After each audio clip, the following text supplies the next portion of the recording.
قرآن کی فریاد گویا مسلمانوں سے احتجاج ہے۔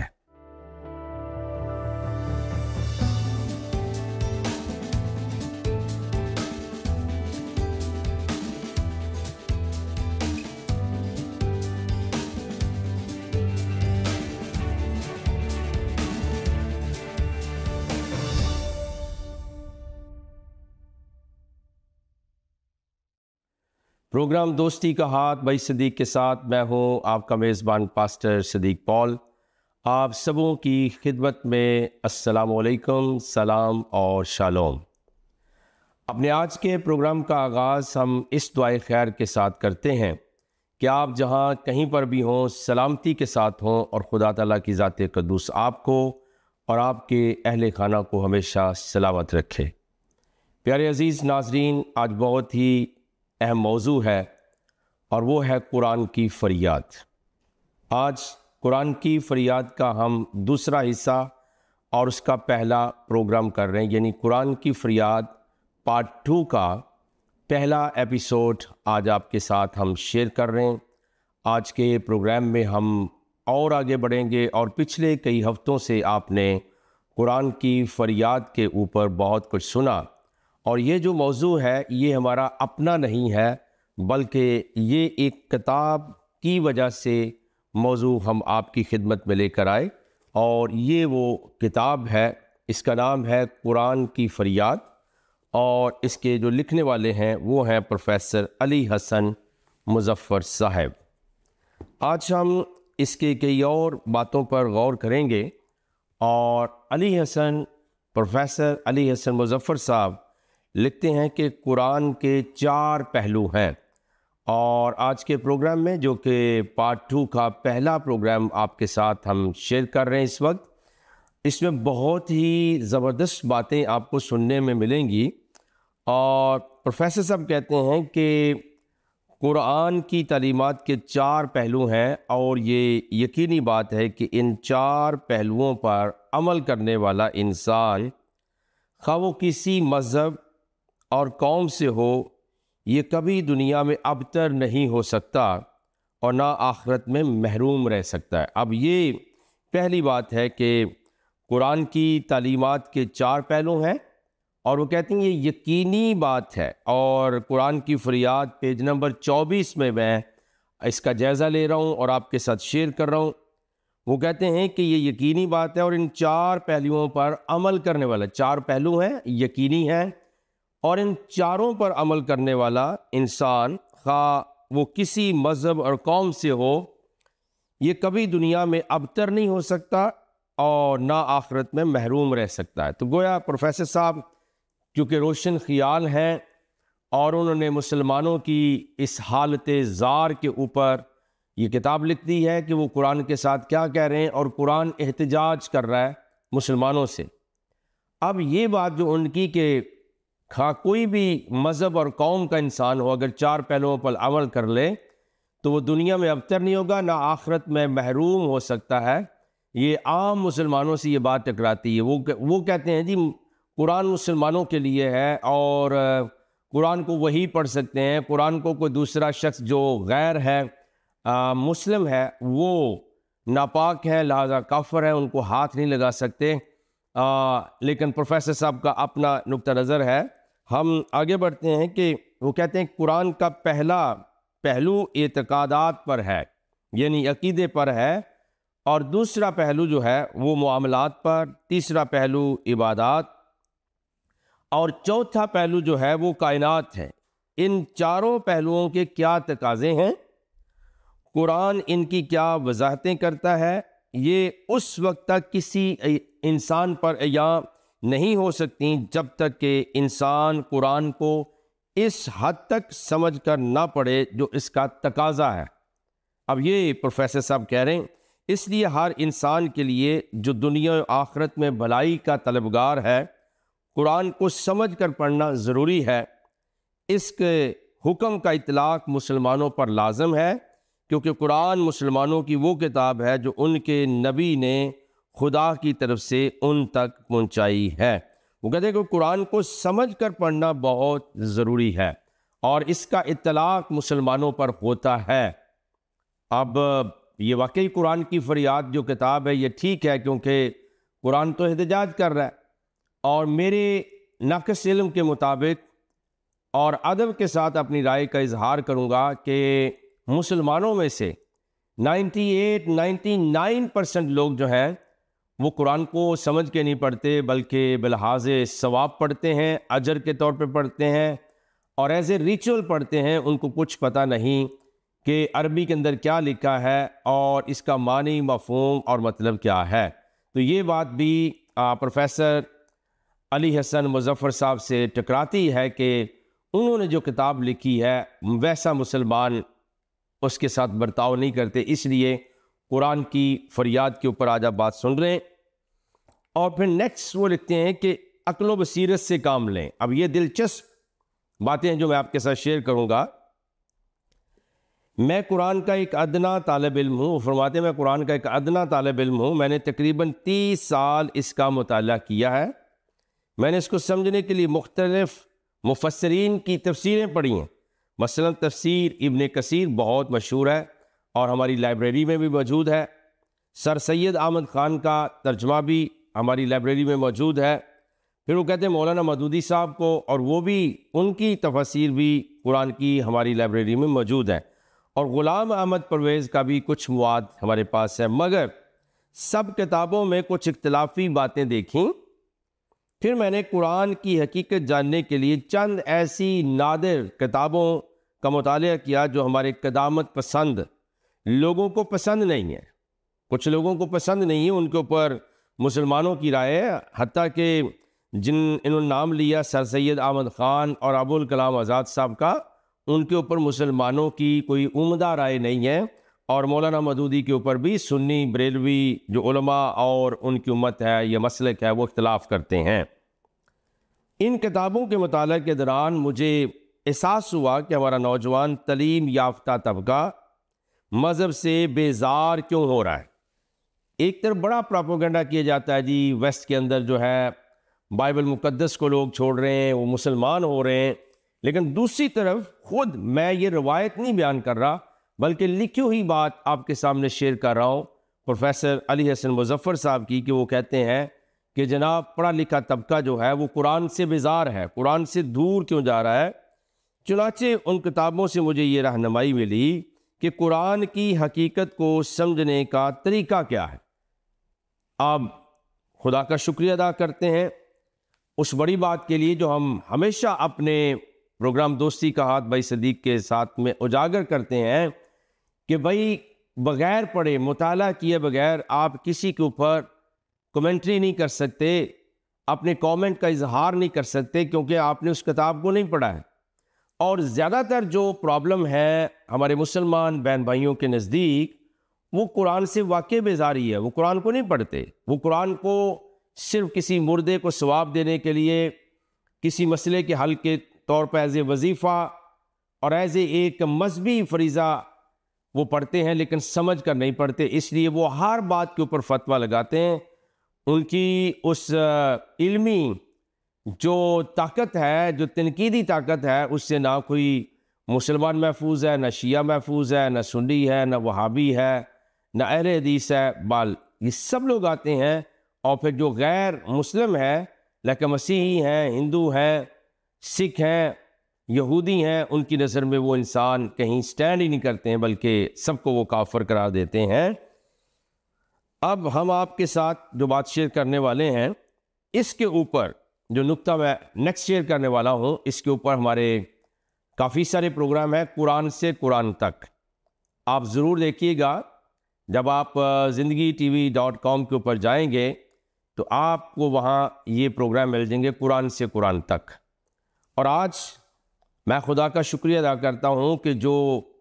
عرصہ دراز پہلے میں نے پروگرام کیے وہ ویڈیو میں ہے، وہ zindagi.tv.com کے اوپر جو ہے وہ موجود ہے، آپ انہیں دیکھ سکتے ہیں۔ ان کے اندر ہم نے وہ موضوع ریکارڈ کرا دیا، اور آج اس بات کی تصدیق ہو رہی ہے۔ وہ کہتے ہیں کہ قرآن خود قرآن سے سمجھو۔ تو ہم نے کیا موضوعات ریکارڈ کرائے تھے؟ ہم نے جو پروگرام کیے تھے وہ ہے قرآن سے قرآن تک۔ آپ کے لیے دعوت فکر ہے، آپ zindagi.tv.com کے اوپر جائیں اور اس کو کلک کریں، تو آپ کو یہ کافی سارے پروگرام ملیں گے کہ بیسیکلی قرآن سے قرآن تک کیا ہے، یا پروفیسر علی حسن مظفر صاحب کہہ رہے ہیں کہ قرآن خود قرآن سے سمجھو. تو یہ ہم نے پہلے ہی پروگرام ریکارڈ کرائے ہیں، اس کو ضرور دیکھیں. قرآن نے اپنے آپ کو روشنی کہا ہے، اور روشنی اپنے وجود کی دلیل آپ ہوتی ہے. اس کو تلاش کرنے کے لیے خارجی چراغوں کی ضرورت نہیں ہوتی، لہذا قرآن خود قرآن سے ہی سمجھا جا سکتا ہے. تو یہ بات کوئی اتنی آسان نہیں ہے کہ ان کو خارجی چراغوں کی ضرورت نہیں ہوتی. اگر ہم کسی سے بھی قرآن سے قرآن تک بات کرتے ہیں تو یہ پروفیسر صاحب کا نقطہ نظر ہے، باقی تمام مسلمانوں کا نہیں. جیسے ہی آپ کہیں گے جی دیکھیں جی قرآن سے قرآن تک، وہ کہیں جی حدیث کہاں ہے، سنت پیغمبر اسلام کہاں ہے، وہ کہیں گے جی اچھا میرا تو مسلک یہ ہے، اس کی تفسیر لاؤ. تو آج میں آپ کے ساتھ یہ عرض کر دوں کہ قرآن کو کسی حد تک، جیسے ہم نے بھی پروگرام کیے ہیں، ہم آپ سے عرض کر چکے ہیں، آپ دیکھ سکتے ہیں قرآن سے قرآن تک، لیکن کما حقہ طور پہ قرآن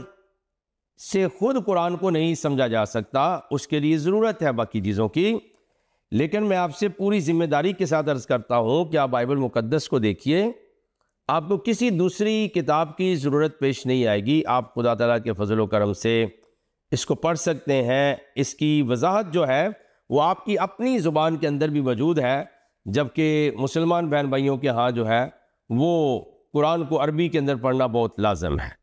تو یہ بات جو ہے یہ پروفیسر صاحب کی بات ہے، یہ اقلیت کی رائے ہے کہ قرآن خود قرآن سے سمجھو. جب آپ جو ہے وہ بہت ہی دیوانے قسم مسلمانوں سے ملیں گے، وہ کہیں گے نہیں جی آپ فوری حدیث لائیں، حدیث کے بغیر، سنت رسول کے بغیر تو قرآن سمجھا ہی نہیں جا سکتا. مثال کے طور پہ ان میں کئی چیزیں ہیں کہ وَأَقِیمُوا الصَّلَاةَ وَآتُوا الزَّکَاةَ، اور نماز قائم کرو اور زکوٰۃ دو. اب یہ قائم کرنے کا اور زکوٰۃ دینے کا حکم ہے، لیکن دینی کتنی ہے، نمازیں کتنی پڑھنی ہے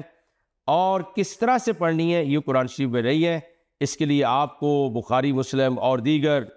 کتب احادیث کا جو ہے وہ سہارا لینا پڑتا ہے. لہذا یہ پروفیسر صاحب کی رائے ہے.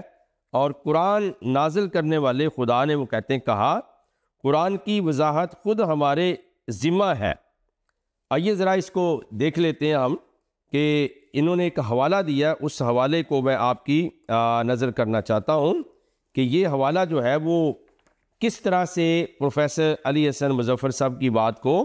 سپورٹ کرتا ہے اور یا نہیں کرتا ہے. تو ہم قرآن سے خود اس بات کو دیکھ رہے ہیں اور پھر ہم آپ کے ساتھ اس بات کو اور گفتگو کو جاری و ساری رکھیں گے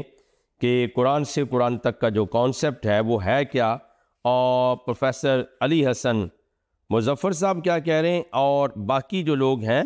وہ کیا کہتے ہیں. تو انہوں نے ایک سورت کا حوالہ دیا ہے، میں وہاں تک آپ کو لے کر جا رہا ہوں اور پھر ہم اس گفتگو کو یقینی طور پر آگے بڑھاتے رہیں گے. اور پروفیسر صاحب کا جو نقطہ نظر ہے، دعا ہے کہ دوسرے مسلمانوں کو بھی سمجھ کے اندر آئے، جو کہ اتنا آسان بات نہیں ہے بلکہ خاصی مشکل بات ہے کہ وہ ان باتوں کو سمجھ لیں. اچھا، اب وہ میرا خیال سورہ علق کی بات کر رہے ہیں، اور سورہ علق کے متعلق یہ بات مشہور ہے کہ یہ وہ سورہ ہے جس کو پہلی دفعہ جو ہے جبریل لے کر جناب پیغمبر اسلام کے اوپر آئے. لیکن آپ اندازہ کیجئے کہ یہ جو سورہ ہے یہ 95 نمبر پر ہے، لیکن بلحاظ ترتیب جب نزول کی بات کریں گے تو یہ پہلے نمبر پہ تھی. تو یہاں لکھا ہے کہ اس کی 19 ورس کو وہ بیان کرنا چاہ رہے ہیں، اور پہلی آیت کو بھی وہ کہتے ہیں کہ اقرا باسم ربک الذی خلق خلق الانسان من علق اقرا وربک الاکرم. کہتے ہیں کہ اے محمد اپنے پروردگار کے نام سے پڑھو جس نے عالم کو پیدا کیا، جس نے انسان کو خون کی پھٹکی سے بنایا. پڑھو اور تمہارا پروردگار بڑا کریم ہے. اب وہ کہتے ہیں کہ جس نے یہ قرآن دیا ہے وہ کریم ہے، یعنی وہ چاہتا ہے کہ اس کی اس عادت کریمانہ کو، اس کی شخصیت کو، اس کے کلام اور الہام کو سمجھا جائے اور اس کو بڑی برکت کے لیے پڑھا جائے، نہ صرف مذہبی رسومات کے لیے، بلکہ وہ کہتے ہیں کہ اس کو سوچ اور سمجھ کے پڑھنا چاہیے، تاکہ جو پیغام آپ کو قرآن میں سے ملتا ہے وہ دوسروں کے ساتھ جا کر آپ شیئر کر سکیں۔ اچھا، پھر ایک اور بات جو ہے وہ سورہ مریم کے اندر موجود ہے، اور اس کی 95 ورس کو بھی وہ کوٹ کرتے ہیں۔ وہ کہتے ہیں کہ اس نے ان سب کو اپنے علم سے گھیر رکھا ہے اور ایک ایک کو شمار کر رکھا ہے، اور سب قیامت کے دن اس کے سامنے اکیلے اکیلے حاضر ہوں گے۔ تو اب وہ کہتے ہیں کہ جس ذات نے یہ قرآن دیا ہے، اس کے علم نے اس پوری دنیا کو گھیر رکھا ہے، اور قرآن کریم جو ہے وہ کہتے ہیں کہ ہر بات کی وضاحت کرنے والا ہے، اس کے اندر ہر چیز کی وضاحت ہے، کوئی اس کے اندر تضاد نہیں ہے۔ تو کہ یہ ہمارا موضوع نہیں ہے کہ ہم اس کے اوپر مزید گفتگو کریں کہ ان میں تضاد ہے یا نہیں ہے،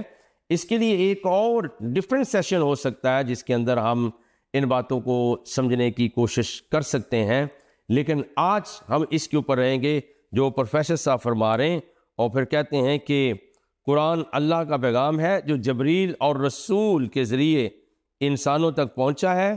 کیونکہ یہ پیغام جس طرح رسول کے دل پر اترا اسی طرح لوگوں تک پہنچا دیا گیا۔ اس حوالے سے اس کو اللہ کا کلام بھی کہا جاتا ہے۔ تو یہ کافی بحث طلب بات ہے کہ پہلی بات یہ ہے کہ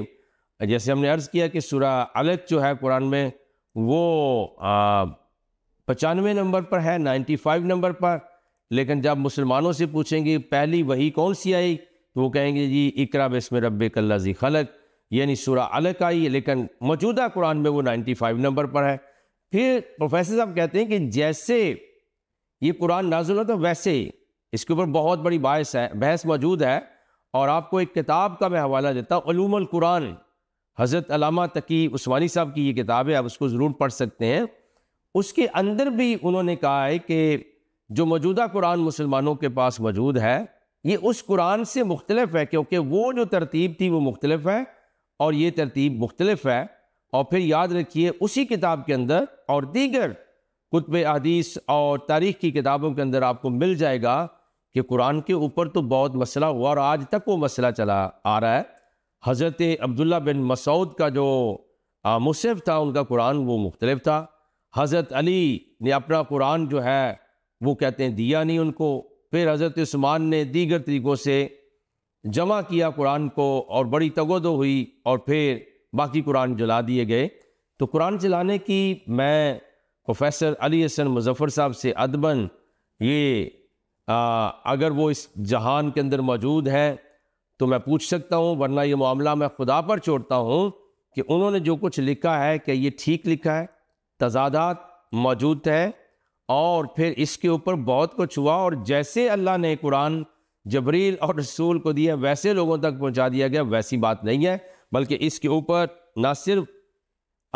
کسی مسیحی کو پڑھنے کی ضرورت ہے یا غیر مسلم کو، بلکہ مسلمانوں کا اپنا جو مواد ہے، اپنی کتابیں وہ اس سے بھری پڑی ہیں۔ اب پھر وہ کہتے ہیں کہ انداز بیان جو قرآن کا ہے وہ کیا ہے؟ قرآن کا انداز بیان عام کتابوں سا نہیں۔ عام کتابوں کی صورت یہ ہوتی ہے کہ کتاب مختلف ابواب میں تقسیم کر دی جاتی ہیں، ہر باب کا خاص موضوع ہوتا ہے اور اس موضوع سے متعلق تمام مضامین اس بات میں مربوط ہوتے ہیں۔ قرآن کریم کا یہ انداز نہیں، اس کے متعلق یوں سمجھیے کہ یہ 23 سال کے عرصے میں ایسے مختلف خطبات کا مجموعہ ہے جس کے ہر خطبہ میں موقع محل کے مطابق گفتگو موضوعات زیر بحث آئے ہوں۔ میں آپ سے خاص عرض کر دوں کہ واقع ہی قرآن شریف کا انداز وہ نہیں ہے جو بائبل مقدس کا ہے، اور میں آپ کے سامنے یہ بات بڑی دلیری کے ساتھ عرض کر دوں کہ اگر بائبل مقدس کو آپ پڑھنا شروع کریں گے، تورات شریف کو، انبیاء کے صحائف کو، حضرت داؤد کے زبور کو اور انجیل مقدس کو پڑھنا شروع کر دیں گے تو بڑی تفصیل اور بڑا ربط نظر آئے گا۔ اور قرآن شریف میں جب آپ کسی بات کے اوپر پڑھنا شروع کر دیں گے، آپ کو لگے گا کچھ آیات ایک بات کر رہی ہوں اور ابھی شاید وہ ایک بات مکمل نہیں ہوئی تو دوسری بات کا آغاز ہو گیا ہے۔ تو یہاں پر جو پروفیسر علی حسن مظفر صاحب کی بات ہے کہ یہ دنیا کی کتابوں سے مختلف ہے، بالکل ٹھیک ہے جی، واقعتاً مختلف ہے۔ اور بعض دفعہ جب جو لوگ قرآن کو نہیں مانتے، یہ میری زندگی کا تجربہ ہے، جب ان سے میں نے پوچھا آپ نے پڑھا ہے، وہ کہتے ہیں ہمیں کچھ سمجھ نہیں ہے، اس کے اندر کوئی تسلسل نہیں ہے، کوئی ربط نہیں ہے، اور کچھ پتہ نہیں چلتا ہے کہ کون سی بات کیا ہے۔ ان میں سے ایک چھوٹی سی گواہی میں آپ کے ساتھ شیئر کروں۔ ایک موقع کے اوپر قرآن اور بائبل مقدس کے بارے میں بات ہو رہی تھی، تو وہاں یہ ہوا جی کہ قرآن کی الٹیمیٹلی مسلمان بہن بھائی خصوصیات بتاتے ہیں، تو وہاں بات یہ تھی کہ قرآن کے اندر ہر چیز کا جواب موجود ہے اور یہ دنیا سے بہت مختلف کتاب ہے۔ تو میں چونکہ وقت ہمارے پروگرام کا اختتام کی طرف جا رہا ہے، میں اس گواہی کو تھوڑا مختصر طور پہ بیان کر دیتا ہوں۔ تو میں نے عرض کی اس اپنے ساتھی سے کہ بھائی آپ سورہ یونس ہے، 10ویں سورہ ہے قرآن شریف کی، آپ اس کو پڑھیے۔ آئیے تھوڑا سا میں آپ کو بتاتا ہوں کہ ربط کی جو بات ہے وہ کیا ہو سکتی اور کیا نہیں ہو سکتی۔ تو چونکہ یہ پروگرام جو ہے وہ قرآن کی فریاد کے اوپر ہم کر رہے ہیں، یہ موضوع ہمارا یہ ہے، یہ میرے سامنے جی اس وقت سورہ یونس ہے قرآن شریف میں سے، اور جب ہم اس کو پڑھتے ہیں تو اس کے اندر جو بات لکھی ہوئی وہ یہ ہے کہ سورہ یونس مکیۃ وہی میۃ و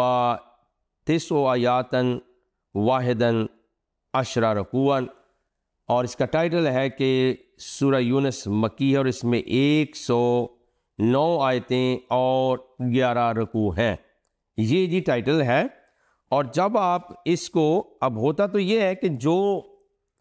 جو اوپر ٹائٹل ہوگا، ہیڈنگ ہوگی، اس کے نیچے اس کی تفصیل ہونی چاہیے۔ تو جب ہم اس کو پڑھنا شروع کر دیتے ہیں تو شروع یہاں سے ہوتی ہے بسم اللہ سے، پھر آگے لکھا الف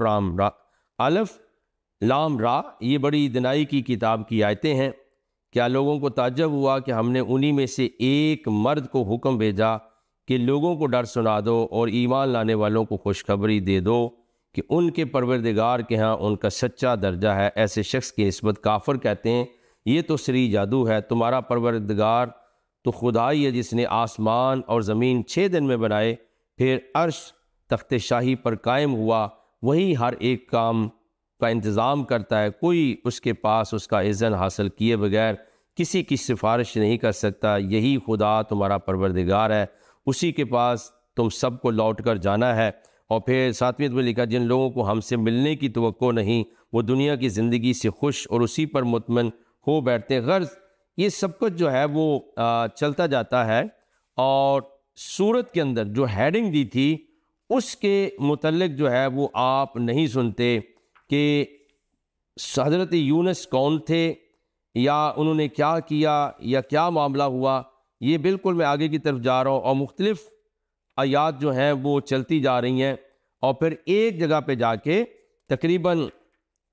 اینڈ کی طرف جاتے ہیں ہم، تو اس کی